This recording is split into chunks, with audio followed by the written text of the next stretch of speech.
Welcome to Praise, Prayer and Preaching with the Rev Dr Keith Garner, Superintendent and CEO of Wesley Mission. Welcome to the Wesley Theatre, and this night I'm going to be talking from John chapter 5. It's a passage that runs to verse 15, and then realistically it goes on to verse 18 in a section that is a kind of classic healing miracle. There are similarities to what we read in these words of the man that was healed at the pool in the other Gospels. Similar pattern to what actually happens. However, we know that John's Gospel is a more selective Gospel and gathers not as many of the miracle healing stories that you find in the other three Gospels, the synoptics, the first three Gospels, less of them.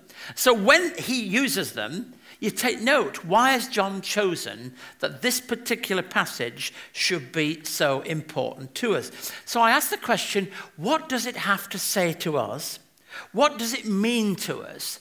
And I think there are at least three questions in my mind. We must pay close attention to the content of the passage and the miracle itself.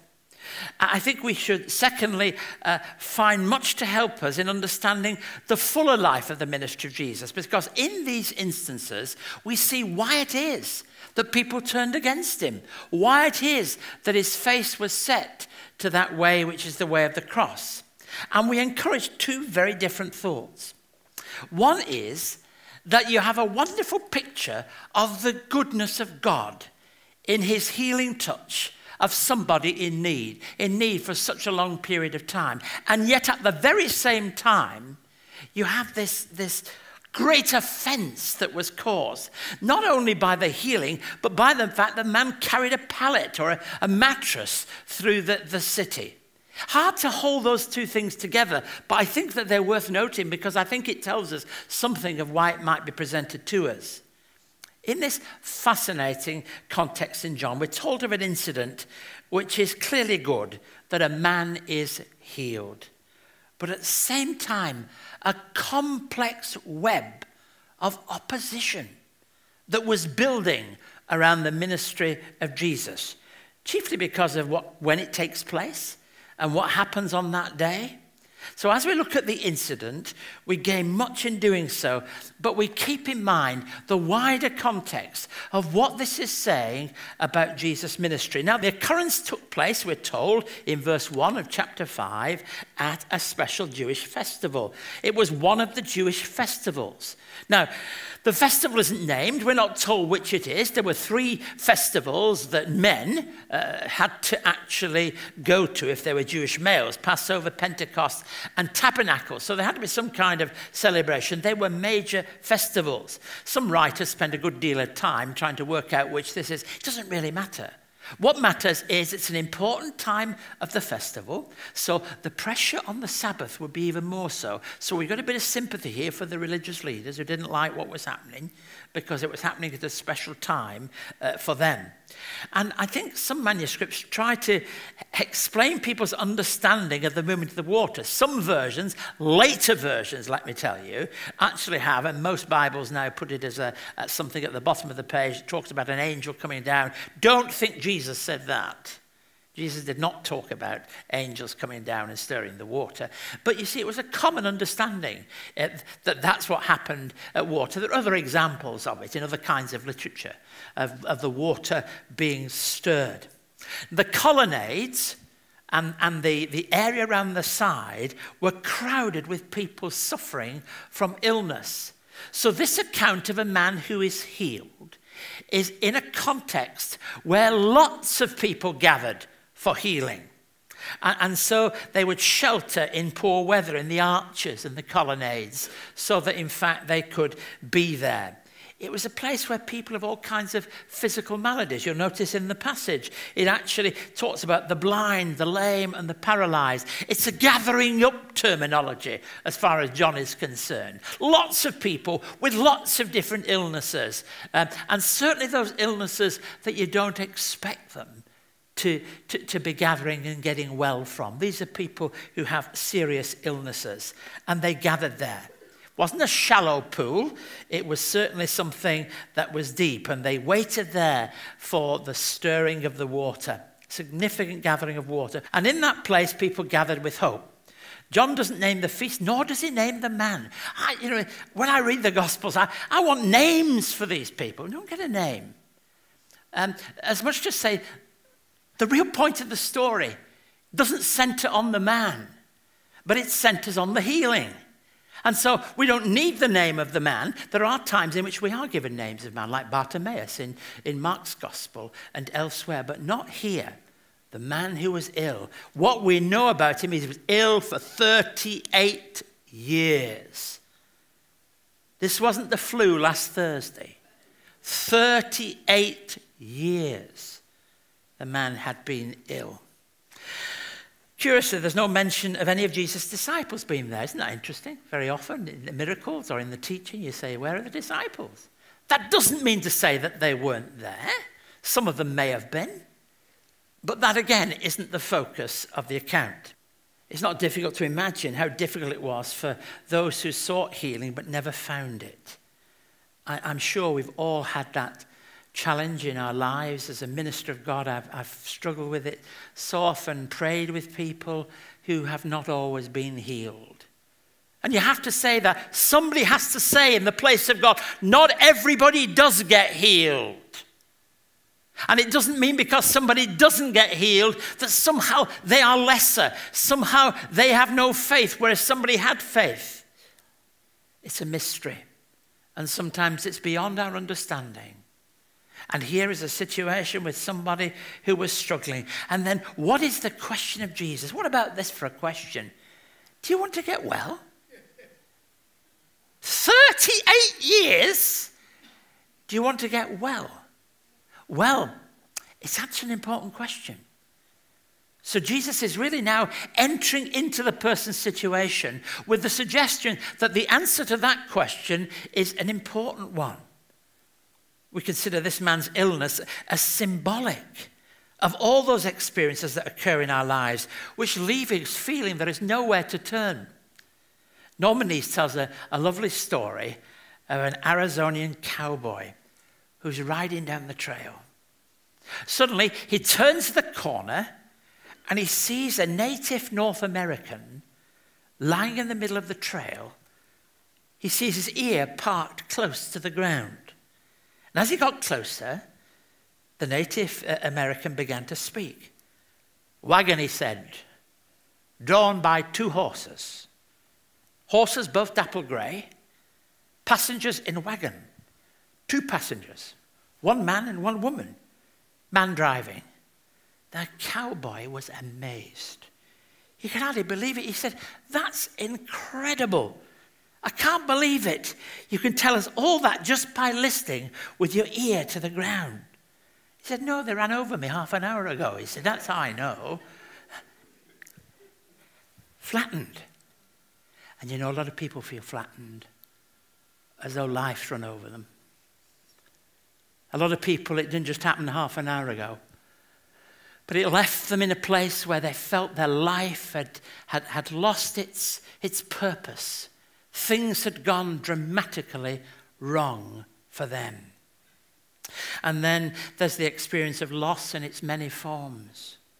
Loss that is not just grief, but loss of the abilities and the things that bereavement is far more than just somebody dying. It can be a bereavement of work. It can be bereavement of relationships. It can be a bereavement in the deepest and most profound sense. And then there's the staggering things that happen. Nowhere to turn. Here's a man who for 38 years represents that in all its fullness. 38 years. Imagine going to a place that everybody says is a place of healing. And you come home. I don't know if he's got a family. And they watch him come down the garden path. He's here again. No change. Nothing happened. I think you follow the pain that this story seems to elucidate. The person who features in the early part of John 5 had been permanently flattened. He was there among a great crowd of people. He stood out from the crowd, perhaps because of the length of time he'd been there. So a number of things. Jesus' question, do you want to get well, is obvious. What it raises for me is the matter of the will of the person. The will of a person matters in healing, in restoration, in bringing together, in all our lives. The will matters in our lives.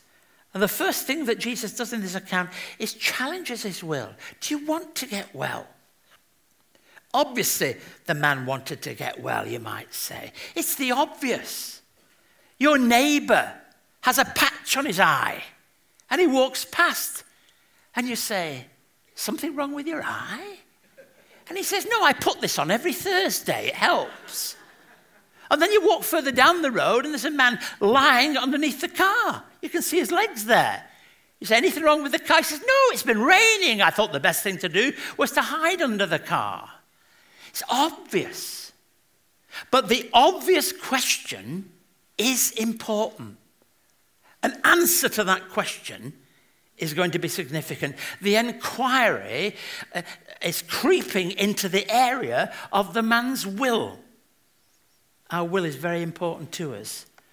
And so much a part of the healing that can go on in our lives when we open ourselves up to all the possibilities of the Holy Spirit because of the will. The person appears to have been waiting for this healing for so long. The long years do they represent disappointment? I mean, I sense disappointment. You know, every time that water moves, I can't get down there. They're all in there before me. Disappointment. Disappointment at not being the one. Disappointment at not being restored. Disappointment at not finding those things there. So much of our healing and living and the best things we can contribute in life are attached to our will. Healing and wholeness are closely related together. I think in terms of the spiritual, the emotional, and the physical, and the relational, and how important they all are together. The question of real wholeness is always a question of, do you want to get well?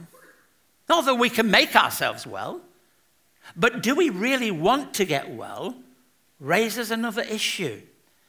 The man had only been able to think in the space which related to the water being agitated. And Jesus wants to explore a much deeper question.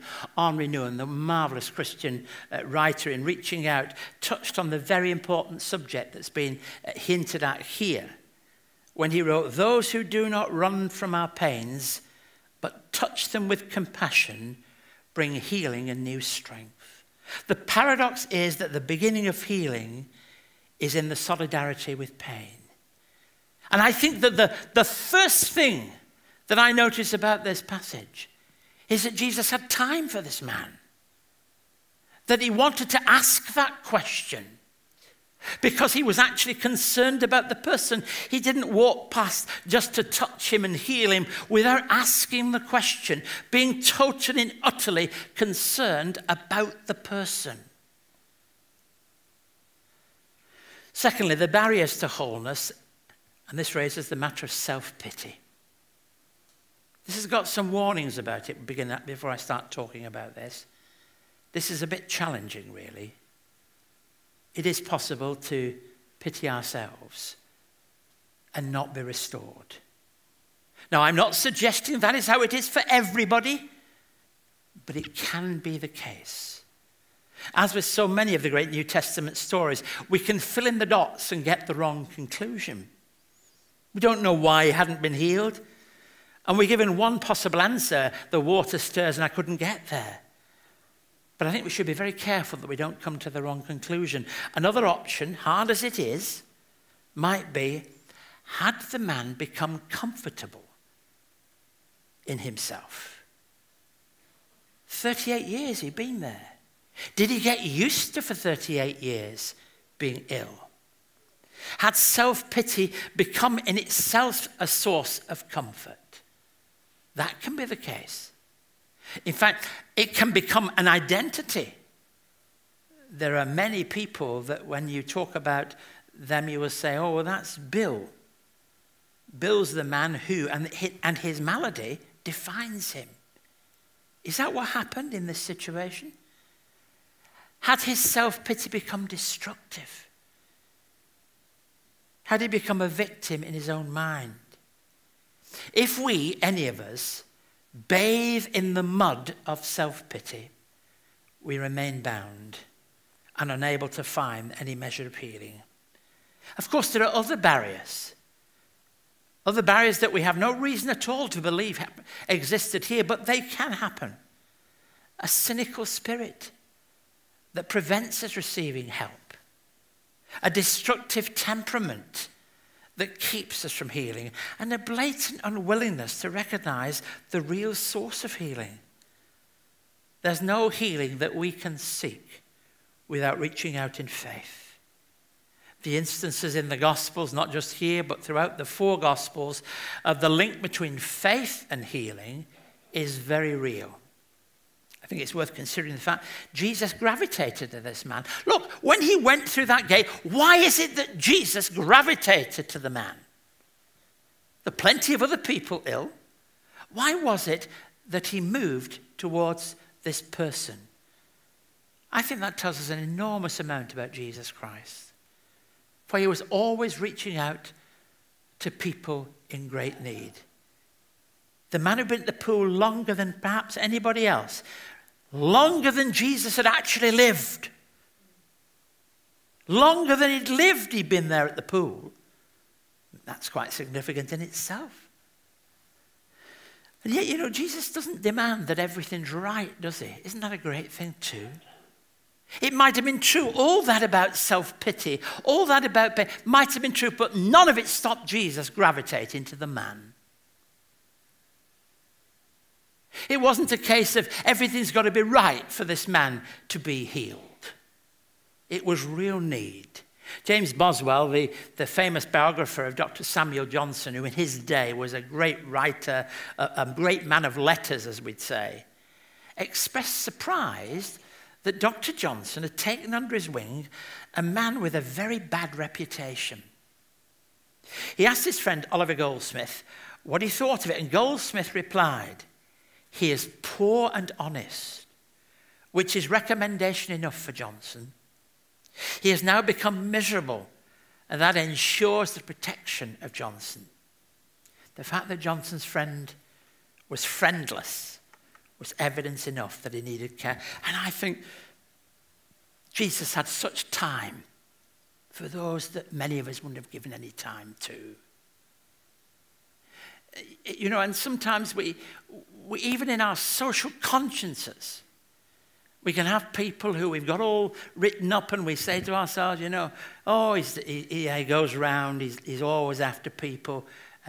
It's good to be sexist and make them all men, isn't it, really? All these people that we caricature in this way. Of course, men and women. But people who we say they don't deserve help. Jesus did not heal people because they deserved healing. Jesus did not preach to people who were worthy of listening to his message. Jesus did not spend time with all the worthy, the great, and the good. The thing that distinguished Jesus' ministry was the exact opposite. That he went to the people other people ignored. He spent time with those that people would not spend time with. And he brought healing to people who for 38 years everybody else had given up on. Isn't that a wonderful Savior? Doesn't that tell you something about him? And doesn't it provide us with at least a degree of confidence about his care for each one of us? We could also say, why didn't he heal everybody else at the pool? That's a mystery in itself. Jesus didn't heal everybody. I think it takes us deeper into the purposes of Jesus. And he didn't wait around. Here's another thing. He didn't wait around for any credit. We're told he slipped off. That's in the text, It tells us that Jesus slid away after this healing. Maybe there were so many there they'd have burst into applause. I don't know. But he wasn't interested in any applause. Each day as I meet people with different people, I'm conscious that the world is filled with people of need, but also filled with people who've got regrets. People say, I could have, or I should have, or even I would have. But the coulds, the shoulds, and the woulds of this world become bitter phrases if we don't understand that God reaches way into that pain. The trap for many people is letting the past coulds, woulds, and shoulds overwhelm us instead of articulating the cans, the wills, and the shalls. From another perspective, Søren Kierkegaard observed that most people are subjective towards themselves and objective towards others. Terribly objective, he wrote sometimes. In exploring the tenderness of Jesus, Søren further wrote, but the real task is in the fact to be objective towards ourselves and subjective towards everybody else. A church notice board.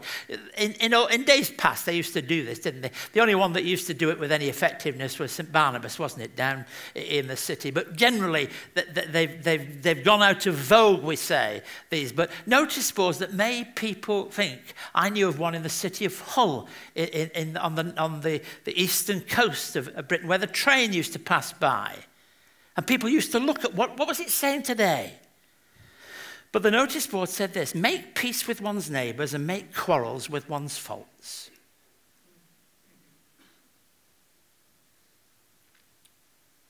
Let me then move on.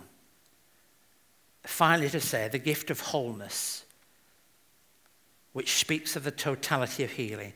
Remind ourselves, Jesus asked this man if he wanted to be whole, if he wanted to be well. Secondly, he called on the man's faith. Pick up your mat and walk. Now, I don't know, we don't know this, whether he felt something different, but he did that. That was an act of faith to do it. Because he could have easily said, oh, no, I've been here for a long time. Jesus slipped away into the crowd. We have to be very careful when we talk about the theme of healing, because we can encourage unhelpful expectations amongst people. That Jesus will bring physical healing in each and every situation. Let me say, I believe in the healing power of Christ. And I know of people who have been healed at the doctors, at the hospital, and in church. And I don't seem to have a problem with any of those struggling with each other. I think they can belong together. But it is true that some people do not get well. Some people who've demonstrated to me what wholeness means have in fact sometimes been the most damaged of people. When Carol and I were in North Wales, we had a young woman in a wheelchair who had to have a house built specially for her, for her mum and dad to look after her. And she lived until she was in her early 30s. Susie made a beautiful vase that's in our home. Because though she could not walk, though her ability to do many of the things that people would be able to do, it did not rob her of so much quality. So when we talk about healing, we put this into the apple box too. And recognize that God is able to do over and above all that we ask or imagine according to the power that works within us. There's a difficult part to this passage, but I mustn't ignore it. You see, at first we're told that this man did not realize who it was who had healed him. And then when you read the passage, we're told that this man later on was in the temple area, having conversations with religious leaders and people. Now at this point, he told the Jewish leaders it was Jesus. Now I want to know what happened in between. Where's the conversation gone on? What's happened that this man who did not know now knows? And certainly Jesus challenges him by saying, now that you're well, you must live well.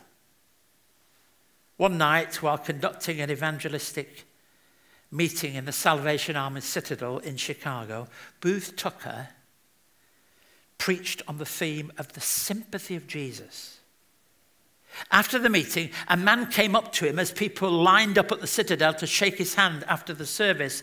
And one of them said, if your wife had died like mine had, you wouldn't be saying what you're saying up there tonight.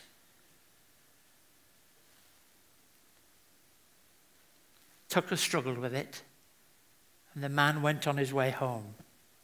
Tragically, only days later, Tucker's wife was killed in a train accident. Her body was brought, as you'd expect, to the Citadel where he had responsibility as a minister of God. And the service was conducted. And then at the end of the service, the bereaved preacher, after the service had finished, turned around to the hundreds that were gathered there and said, the other day, a man told me that I wouldn't speak of the sympathy of Jesus if my wife had just died.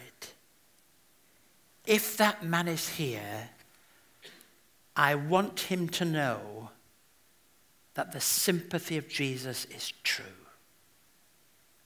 Because deep down, he had experienced, even in that experience, something of the healing power of Christ. Let loose. And you know, when I hear Jesus addressing this man, do you want to get well? Some of the old Bibles in the authorized versions used to say, wilt thou be made whole? Do you want to be well?